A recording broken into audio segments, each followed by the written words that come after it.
will be served up on Fox as bitter NFC rivals battle when Adrian Peterson and company land in Dallas to take on Ezekiel Elliott and the Cowboys. It all starts at 4 Eastern on Fox. Jenna, give yourself a break. Let's eat tomorrow. Let's have a feast. Not sure I'll be hungry, but it's Thanksgiving, Jenna. We got a lot to be thankful for. The show's being successful. Listen, let's put it this way. I've been dieting since birth. Maybe I could take one day off. Yeah, you should tomorrow. do that. All right. Goodness gracious, give the hammers a rest. That's what I'll do. I'll give the hammers a rest. Back here with Coach Mangini, we're talking Monday night's epic showdown. Compliment. Yes, the Chiefs lost, but yes, the Chiefs won because of that guy, number 15, second-year quarterback Patrick Mahomes. Mahomes putting together an MVP caliber season, leading the league in passing yards and touchdowns, smashing Chiefs records in the process, even gaining praise from his opponents. With Jared Goff of the Rams saying Mahomes is the toughest guy in the NFL to defend right now, and that includes Drew Brees.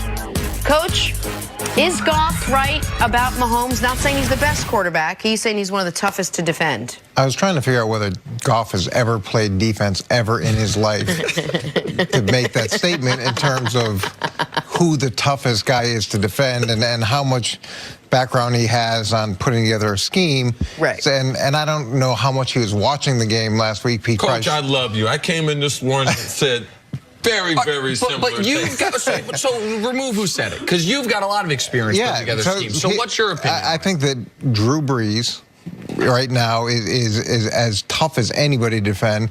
He's got a 10% higher completion percentage. He's been sacked 50% less than Mahomes has been sacked, and he's got 9 less interceptions. So you're talking about a guy who's been incredibly efficient in an offense that is going to provide shifts and motions and multiple personnel groups, who understands coverages. So if you disguise, he still has a chance to get the ball to the right place.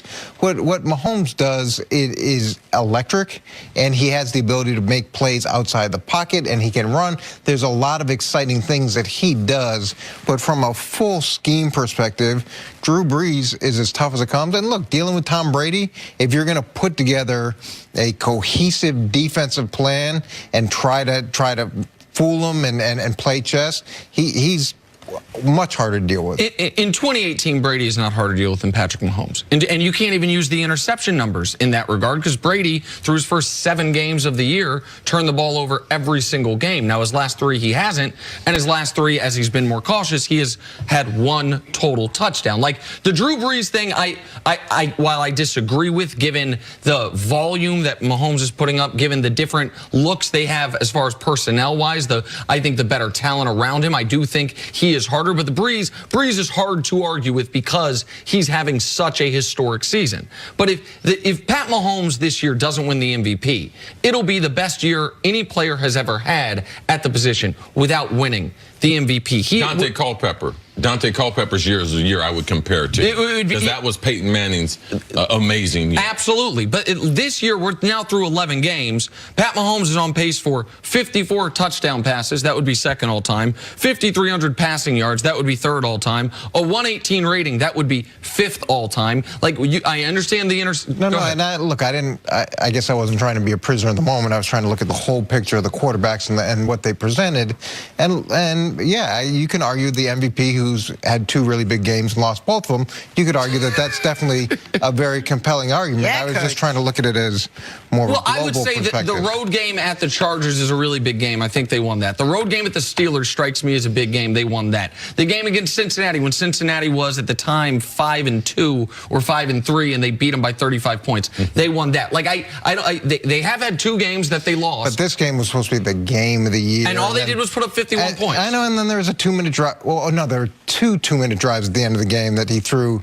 Interceptions on both of them. Interceptions okay. on both of them. All right, sorry. I mean, Coach makes a good case, but when you're talking about who I want to face, in absent of Jared Goff, but if you're a defender, if you're a defensive coach, one thing that Coach is terrified of, he's terrified of the unknown things that he believes that Drew Brees and Tom Brady are going to know. That the problems with a certain defense, the problems with certain coverages, they're going to know those things. Is Patty Mahomes going to be a star, or is he going to have a season like Dante Culpepper did? You know, like Deshaun Watson. He had a great half a season, but he hadn't been able to duplicate that. So Coach is going by what these guys have done, also what they've done under heat, and I know I got some things I got to throw at them where there is a weakness.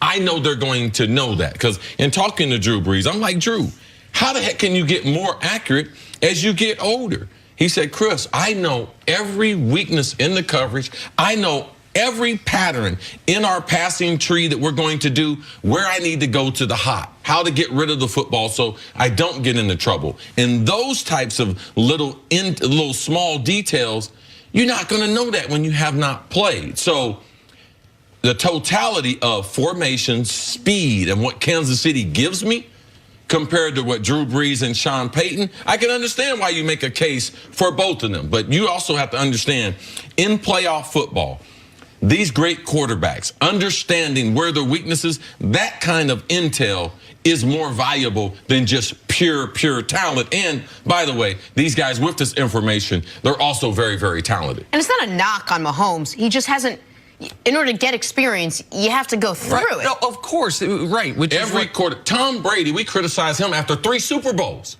We kept criticizing, oh, man, this is a Belichick. Belichick's more important. They won 3 Super Bowls. They could have had any quarterback. So why wouldn't we do it? We're just right in the moment with Patty Mahomes. So he's getting the same thing Deshaun Watson got last season. Right, and the reason that, and as we get further into the season, like we get to a point where the only fair criticism of Mahomes is things that are out of his control, because he can't control time. He can't make himself a 5-year pro. He can't get the 80 games that you would like to see, because he's in game 12 of his career. He's in game 11 of the season. What I do know is this, that through 5 games of the year, when he was starting to become an MVP candidate, we were saying, let's see once they have a month's worth of film on him what he turns into. And through 5 games, he was averaging 300 yards passing per game, 14 touchdowns, 2 picks, a 113 rating. Since then, 350 yards passing a game, 23 touchdowns, 8 picks, and a 122 rating. So once they've gotten film, he's gotten better. Nick, Randy Moss scored 17 touchdowns his rookie year. You know what I told him?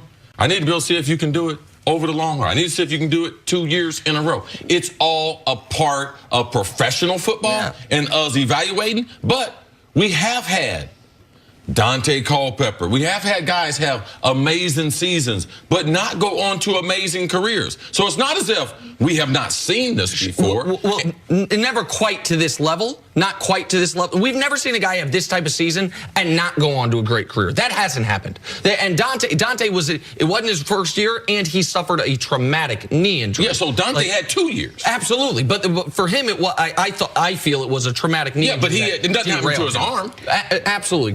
When I look at greatness and guys that you'd want to play against or not want to play against, I think of, okay, how would this player work on another team? And I think if you put Tom Brady in Kansas City, his numbers would be off the charts with those skill players. Now, my question is, you put Mahomes in New England, what do his numbers look like? And as you move guys around, do they have the impact because of who they are, or is some of this a function of what's surrounding him?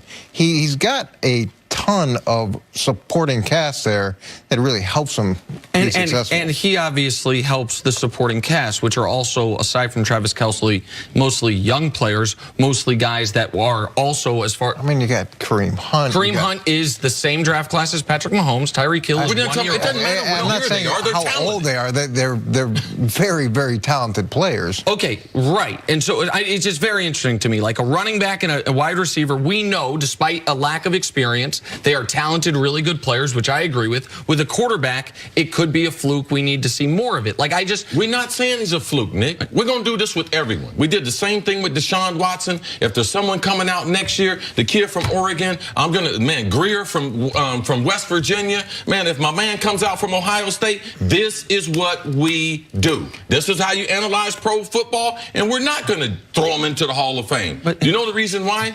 Because we've seen so many people fail. He's off to a tremendous start. So what? So what? I mean, so what? But because for me, when you mentioned Randy Moss, you told him go do it again.